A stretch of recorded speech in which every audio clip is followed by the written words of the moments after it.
तो इमाम पार्टी के शेरनी सैयदा फलक इमरान प्रतापगढ़ी को मुंह तोड़ जवाब दिया है। सैयदा फलक ने कही, इमरान प्रतापगढ़ी, कल तक तुम मुशायरा के स्टेज पर असदुद्दीन अवैसी साहब के नाम पर शेर पढ़ के असदुद्दीन अवैसी साहब को अपना हीरो मानता था। आज असदुद्दीन अवैसी साहब को कांग्रेस में आकर तुम गालियां दे रहे हो। यकीनन तुम कांग्रेस का गुलाम बन गए हो। असदुद्दीन ओवैसी साहब ऐसी शख्सियत है जो दुश्मन भी उनका नाम लेने पर मजबूर हो जाते हैं, उनकी तारीफ करने पर मजबूर हो जाते हैं। वो एक ऐसी शख्सियत है कि लोग उनका नाम ले लेकर मशहूर हो जाते हैं। आज पार्लियामेंट में 543 एमपीज है, लेकिन बेस्ट पार्लियामेंटेरियन का अवार्ड असदुद्दीन ओवैसी साहब को दिया गया। आज हर नेशनल न्यूज चैनल की न्यूज पूरी नहीं होती जब तक कि वो सदर साहब को ना बताए।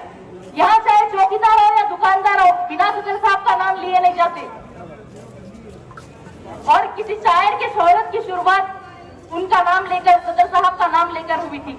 किसी शायर ने खुद कहा था कि अगर पूरे सांसद ने ट्रिपल तलाक के मसले पर खुलकर आवाज उठाई तो वो असदुद्दीन ओवैसी साहब है।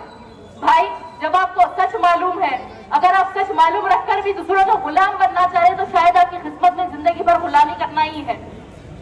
सदर साहब तो चाहते हैं कि हिंदुस्तान के सभी माइनॉरिटीज, सभी मजलूम को खुद लीडर बने, ना कि किसी का गुलाम बने, उनको बराबर का हक मिले। लेकिन कुछ लोगों को बराबरी नहीं, गुलामी ही पसंद है।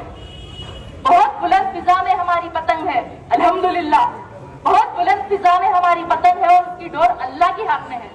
बेशक अल्लाह ताला के फजल और करम से हुजूर पाक सल्लल्लाहु अलैहि वसल्लम के सदक़े में मजलिस इत्तेहादुल मुस्लिमीन आज हैदराबाद की पहचान है। पूरे हिंदुस्तान में हमारी जमात के चर्चे हैं, पूरे हिंदुस्तान में हमारे सदर के चर्चे हैं। वह इज्जु मंतशा वह जिल्लु मंतशा। अल्लाह जिसे चाहे इज्जत दे, अल्लाह जिसे चाहे जिल्लत दे। अल्लाह ताला ने हमारे सदर को बहुत इज्जत और शोहरत से नवाजा है, क्योंकि अल्लाह ताला चाहते हैं कि वो हिंदुस्तान के माइनॉरिटीज की आवाज बने, बेजुबानों की जुबान बने।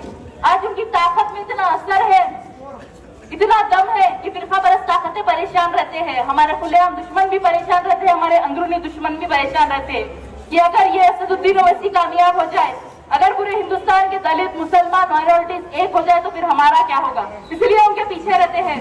लेकिन जिसकी डोर अल्लाह के हाथ में हो उसे कोई रोक नहीं सकता।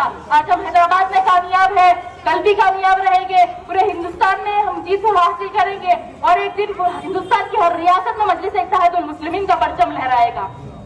लोग चाहे जितनी चाहे मुखालिफत कर ले, वो मुखालिफ ही बन के रह जाएंगे, लेकिन यहाँ की अवाम के लिए जो मजलिस ने खिदमत की है उसका मुकाबला कोई नहीं कर सकता। लोग चाहे बी टीम बोले, सी टीम बोले, लेकिन ये सच को कोई झुठला नहीं सकता कि पूरे हिंदुस्तान में जब मुसलमानों पर, दलितों पर, मजलूमों पर जुल्म होता है तो उनके लिए आवाज उठाने वाले शख्स असदुद्दीन ओवैसी साहब है, उनके साथ खड़े रहने वाले शख्स असदुद्दीन ओवैसी साहब है। बाकी सब तो कोई खुलेआम दुश्मनी करते तो कोई हमारा वोट लेकर मुकर जाते, कोई गुस्से से बोलते, कोई प्यार से बोलते, कोई हार्ड हिंदुत्व करते तो कोई सॉफ्ट हिंदुत्व करते। आज बीजेपी के लीडर्स खुलेआम हमारे खिलाफ बोलते, मुसलमानों के खिलाफ बोलते, मुसलमानों की मॉब लिंचिंग होती है, मुसलमानों के घरों पर बुलडोजर चलाया जाता है, लेकिन कांग्रेस के लीडर खुलेआम उसकी मजम्मत भी नहीं कर पाते। और सो कॉल्ड सेक्युलर पार्टीज के, कांग्रेस के वो मुस्लिम लीडर बेचारे ट्रैफिक में ही फंस जाते, उनके मुंह से कुछ निकलता ही नहीं। जब तक उनके खुद के लीडर कुछ नहीं बोले वो गूंगे बने रहते। लेकिन अगर हमारी जमात रही, हमारी ताकत रही, हमारा इत्तेहाद रहा तो गूंगों के मुंह में भी जुबान आ जाती। इसीलिए